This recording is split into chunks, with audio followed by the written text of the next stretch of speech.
तो इस वीडियो में बात करेंगे एसेट्स के ऊपर। हमारी बैलेंस शीट में एसेट्स की क्या क्या मेन हेड है और क्या क्या सब हेड है, जो कि आपके फर्स्ट चैप्टर में एनालिसिस ऑफ फाइनेंशियल बुक में बहुत इंपॉर्टेंट है।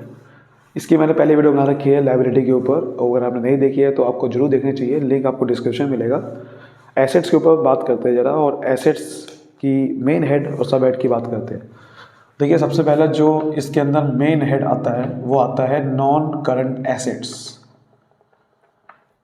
ठीक है, ये मेन हेड है। इसके अंदर जो सबसे पहले सब हेड आता है वो आता है property, plant and equipment and intangible asset. ये लोग बहुत सारे लिखते नहीं है, ये सिर्फ समझना। ठीक है, property, plant and equipment and intangible. देखो वहां समझो, नॉन करंट एसेट दो तरीके के होते हैं, टेंजिबल और इंटेंजिबल। बस ये जो टेंजिबल एसेट की हेडिंग जो है ना, वो इन्होंने जो कर दी है वो टेंजिबल एसेट की हेडिंग कर दी है प्रॉपर्टी, प्लांट एंड इक्विपमेंट। ये टेंजिबल था, टेंजिबल एसेट जो थे उसका नाम बस क्या लिख दिया, प्रॉपर्टी, प्लांट, इतना बड़ा नाम लिख दिया, और फिर एंड इंटेंजिबल, यानी कि इसमें दो चीज़ आने वाली है, property, plant and equipment and intangible. तो सब हेडिंग ये, इसके अंदर भी सब हेडिंग है। वो क्या है, पहली तो यही है, प्रॉपर्टी, प्लांट एंड इक्विपमेंट, यानी कि जो जो टेंजिबल एसेट है, जैसे कि machine, building, land and building, ये सब चीज़ें। और फिर इनटेंजिबल एसेट, यानी कि जिसे हम छू नहीं सकते, उसकी अभी बात करते ज़रा। और फिर capital work in progress,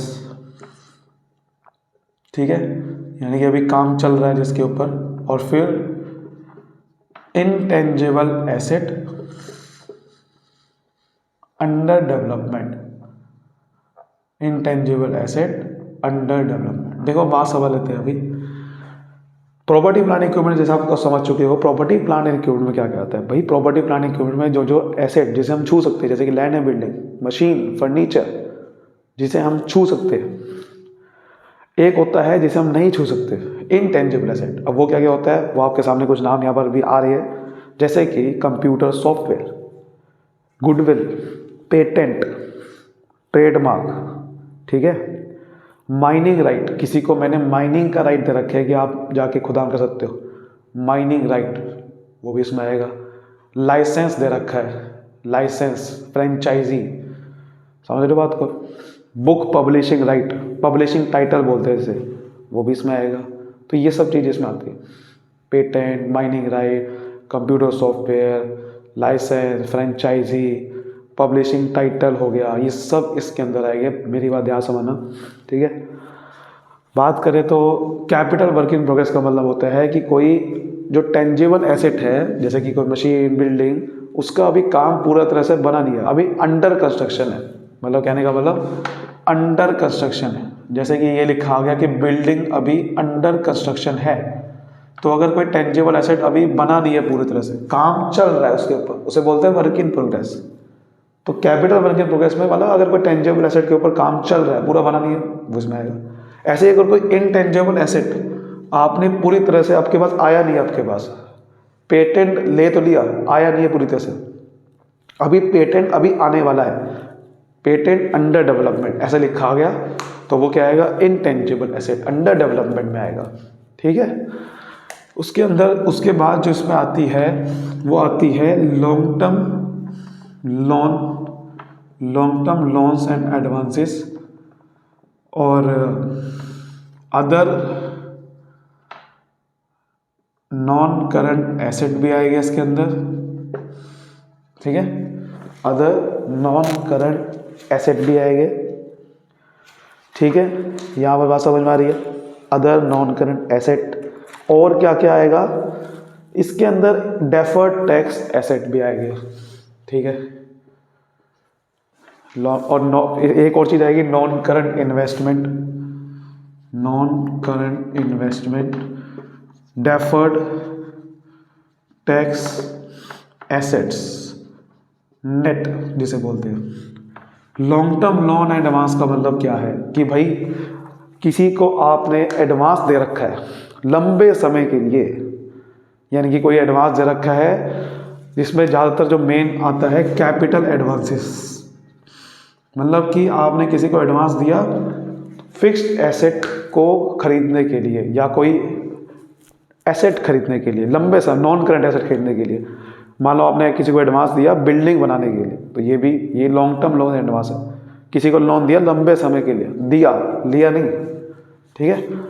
other non current asset में क्या आएगा भैया, ज़्यादा कुछ आता नहीं इसमें, लेकिन अगर आप समझना है तो इसमें क्या क्या आता है। इसमें सिंपल आ देंगे आपके जो जैसे सिक्योरिटी डिपॉजिट करा रखा है आपने लंबे समय करा, ठीक है। अगर आपने कोई सिक्योरिटी डिपॉजिट करा रखा है कोई लंबे समय के लिए, किसी का कोई पैसा रखा हुआ है लंबे समय के लिए, वो इसमें आएगा। कोई ट्रेड रिसीवेबल है, मतलब कोई डेटर है या बिल्स रिसीवेबल है जिससे 12 महीने के बाद पैसा लेना है, वो भी इसमें आएगा। इंश्योरेंस क्लेम मिलने वाला है क्योंकि उसका बहुत लंबे समय के बाद मिलेगा, वो भी इसमें आएगा अदर नॉन करंट एसेट में, ठीक है।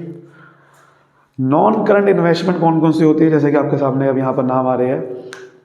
इक्विटी शेयर में पैसा लगाया, डिवेंचर में पैसा लगाया, बॉन्ड्स में लगाया, म्यूचुअल फंड्स में लगाया, ये सब पैसे कौन से होते हैं, लंबे समय का। गवर्नमेंट में लगाया, ट्रस्ट सिक्योरिटी में लगाया, preference share, property, partnership fund, ये सब आपके नॉन करंट इन्वेस्टमेंट्स में आते हैं, ठीक है। डेफर्ड टैक्स एसेट की बात करें तो जैसे कि हमने उस समय डेफर्ड टैक्स लायबिलिटी के बारे में समझा था। डेफर्ड टैक्स एसेट में क्या आएंगे, अगर आपकी इनकम, अकाउंटिंग इनकम कम है टैक्स की लायबिलिटी से, ठीक है, आपकी टैक्स की लायबिलिटी ज़्यादा बन रही है, अकाउंटिंग इनकम कम है, यानी कि फ्यूचर में फिर आपको इसका टैक्स कम देना पड़ेगा, तो ये इसके अंदर आएगा। डेफर्ड टैक्स एसेट बोलते हैं इसे, ठीक है। क्या बोलते हैं इसे, डेफर्ड टैक्स एसेट। तो ये हमारा हो गया नॉन करंट एसेट के बारे में। इसमें हमने समझ लिया कि कौन सी चीज़ कहाँ आती है। अब हम बात करते हैं करंट एसेट के ऊपर, करंट एसेट्स। अब बात करें करंट एसेट की, यार करंट एसेट में सबसे पहला क्या होती है, करंट इन्वेस्टमेंट। ये मेन हेड है, ये सारे सब हेड है। करंट इन्वेस्टमेंट में यार वही सब हेड है, वही सारे इन्वेस्टमेंट है जो अभी मैंने आपको बताया। जैसे कि दोबारा नाम देख लो यहाँ पर, इक्विटी शेयर पे, प्रेफरेंस शेयर पे, गवर्नमेंट सिक्योरिटीज़ पे, म्यूचुअल फंड्स पे, पार्टनरशिप पे, प्रॉपर्टी पे, जो भी नाम है, अगर वो इन्वेस्टमेंट 12 महीने के अंदर आपको पैसा मिल जाएगा उससे, तो वो करंट हो जाएगी। वैसे अगर नाम लिखा है कि भाई इक्विटी में पैसा लगाया, शेयर में पैसा लगाया, वो सब नॉन करंट ही मानना है जब तक ये लिखा नहीं आएगा कि वो 12 महीने के अंदर कैश में कन्वर्ट हो जाएगी। समझा रही बात। आगे बात करें तो इन्वेंट्री मतलब स्टॉक्स वगैरह, जो भी आपके पास स्टॉक है, जैसे कि कुछ नाम पढ़ लेते हैं क्या क्या स्टॉक्स हो सकते हैं। स्टॉक आपके पास पड़ा हुआ है, raw material, work in progress का स्टॉक है, फिनिश्ड गुड्स का स्टॉक है, ठीक है। वर्क इन प्रोग्रेस का, फिनिश्ड गुड्स का, रॉ मटेरियल है, stores and spares, loose tools, कोई औजार वगैरह है, loose tools, stores and spares, उसको भी आपको समझना है, वो सब किस में आएगा, इसमें आएगा। स्टॉक इन ट्रेड, कोई सामान खरीदा ट्रेडिंग के लिए, वो भी इसमें आएगा। समझ रही बात। आगे बात करते हैं हम बात करते हैं ट्रेड रिसीवर्स। देखो ट्रेड रिसीवर में क्या क्या आता है आपको पता ही है, डेटर जिससे पैसा लेना है, या बिल्स रिसीवेबल, अगर ये आ गया तो इसमें आएगा। ध्यान रखना, अगर यही ट्रेड रिसीवेबल से 12 महीने के बाद पैसे लेना है तो पीछे अभी मैंने बताया था अदर नॉन करंट एसेट में आएगा वो। कैश एंड कैश इक्विवेलेंट, ये बहुत important. Cash and cash equivalent में क्या क्या आता है, देखो कैश और कैश इक्विवेलेंट में आता है जो भी कैश आपके पास है वो तो आएगा कैश इन हैंड। बैंक में पैसा पड़ा हुआ है, बैंक बैलेंस, वो भी इसमें आएगा, ठीक है। बैंक ड्राफ्ट, उसको कभी भी पैसा उससे निकाल सकते हो। चेक हो गया, ये सब इसमें ही आते हैं, ठीक है। चेक हो गया, बैलेंस पड़ा हुआ है, और भी कोई भी आपके पास बैंक में पहला बैलेंस है एज अ मार्जिन मनी, वो भी इसमें आएगा भाई साहब। समझ रहे बात को। और बैंक डिपॉजिट करा रखा है हमने 12 महीने के, जिसके बाद 12 महीने के बाद आपको मिलेगा, यानी कि कोई एफडी करा रखी है 12 महीने के बाद, वो भी इसमें ही आएगा भाई साहब। Short term loans and advances, short term loans and advances, यानी कि आपने अगर किसी को लोन दे रखा है और उसका वो या कोई एडवांस दे रखा है, ऐसा एडवांस है 12 महीने के अंदर पैसा मिल जाएगा उससे, वो भी इसमें कोई ऐसा नाम नहीं ज़्यादा, तो उसमें कोई समझने वाली बात ज़्यादा नहीं है। अदर करंट एसेट में कुछ नाम देख लो फटाफट से, क्या क्या आता है भैया। प्रीपेड रेंट या प्रीपेड खर्चा, किसी को एडवांस मिला वो तो लायबिलिटी होती है, लेकिन एडवांस कोई खर्चा करा वो एसेट होता है, प्रीपेड खर्चा बोलते हैं इसे, वो इसमें आएगा, समझ रहे बात को।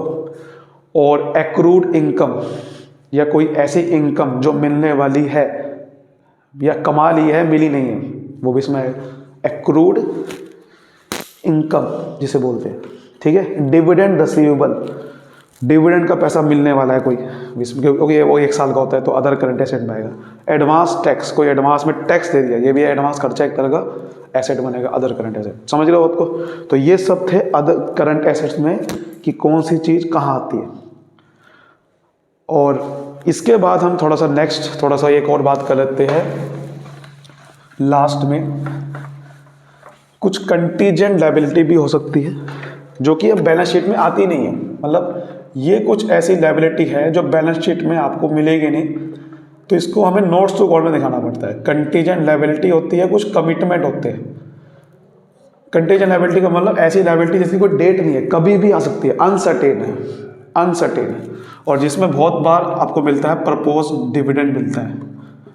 अनसर्टेन है, कुछ नहीं पता कब आ जाए। प्रपोज डिविडेंड भाई साल की एंड में प्रपोज करते हैं शेयर होल्डर को मीटिंग में कि आपको इतना डिविडेंड मिलेगा, कब मिलेगा पता नहीं, तो ये लायबिलिटी कभी भी आ सकती है आपके पास, कभी भी आ सकती है ना, तो कंटीजेंट लायबिलिटी है। तो आप कहोगे भैया ये लायबिलिटी शो का मतलब प्रपोज डिविडेंड कहाँ आता है, आप कहोगे ये कहीं नहीं आता। इसको हम नोट्स टू अकाउंट में दिखाएंगे, बैलेंस शीट में नहीं आता, नोट्स टू अकाउंट में दिखाएंगे एज अ कंटीजेंट लायबिलिटी। हम उसको लिखेंगे नोट्स टू अकाउंट में कि भाई हमारी कंटीजेंट लायबिलिटी है, क्योंकि डेट नहीं पता है, करंट भी हो सकते हैं, नॉन करंट भी हो सकते हैं, कुछ नहीं पता, ठीक है, कभी भी मांग सकते हो। तो ये समझना है, ठीक है। या फिर कोई कोर्ट में केस चल रहा है आपका, इसमें क्या आता है और कि कोर्ट में कोई केस चल रहा है, कोर्ट में, अब वो कभी भी कोर्ट में केस चल रहा है, कभी भी वो भैया वो पैसा आपसे मांग सकते हैं, तो कुछ नहीं पता कब आ जाए लायबिलिटी, समझ लो बात को। तो ये कह रहा, तो ये समझने वाली बात यहाँ पर ये है, ये चीज़ आती है, ठीक है। कई बार ये भी हो सकता है कि कोई डिविडेंड का अरियर चल रहा है, प्रेफरेंस शेयर का डिविडेंड है, उसे पे करना था, कब करना है पता नहीं, तो ये भी इसमें आ सकता है। कमिटमेंट में क्या आता है, एक सबसे जो बार बार आता है नाम, अनकॉल्ड लायबिलिटी ऑन शेयर। जैसे कि होता है ना कि कई बार हमने 10 रुपये का शेयर था, 8 रुपये कोल्ड अप, बाकी 2 रुपये कहाँ गए, इसी को तो बोलते हैं अनकॉल्ड लायबिलिटी, कि जो पैसा अभी तक नहीं मंगाया वो मंगा सकते हैं भैया, कभी भी मंगा सकते हैं, वो पैसा कभी भी हम मंगा सकते हैं, तो इसलिए वो हमारी अनकॉल्ड लायबिलिटी है, ठीक है। तो ऐसी ये बेसिकली ये जो अनकॉल्ड लायबिलिटी है ना शेयर पे, या फिर जो कि पैसा बेसिकली कह सकते हो आप, या फिर जो पैसा हमें बेसिकली शेयर से आपसे बेसिकली पैसा कभी भी देना पड़ सकता है आपको, अनकॉल्ड लायबिलिटी जो आपने अभी तक मंगाया नहीं है बट उसको मंगाएंगे तो भैया वो शेयर्स पे एक लायबिलिटी बन चुकी है। ये कमिटमेंट होती है, कमिटमेंट है ये, कि कमिटमेंट है कि अभी पक्का नहीं पता, अभी कमिटमेंट दे रखी है मैंने सिर्फ किसी को कि भाई मैं आपसे इस डेट पे पैसा मंगाऊंगा, कमिटमेंट है, पक्का थोड़ी कब मंगाऊंगा, इसलिए इसको कमिटमेंट में आता है। या मैंने कोई किसी कॉन्ट्रैक्टर को कमिटमेंट दे रखी है कि मैं आपसे सामान खरीदूंगा, पक्का नहीं पता कब खरीदूंगा, ठीक है। तो ये वो कह रहा है, या इतने टाइम में आपको मैं अमाउंट जो है वो दे दूंगा, अब ये नहीं पता कॉन्ट्रैक्ट खत्म कब होगा, तो ये कमिटमेंट। ये भी कहोगे कि भैया नोट्स टू अकाउंट में आएगा एज अ कमिटमेंट। क्लियर? उम्मीद करता हूँ ये चैप्टर आपको समझ में आया होगा। अगर आप चाहते हो कि मैं इसके क्वेश्चंस की वीडियो बनाऊँ तो आप मुझे कमेंट कर सकते हो। Thank you so much, all the best.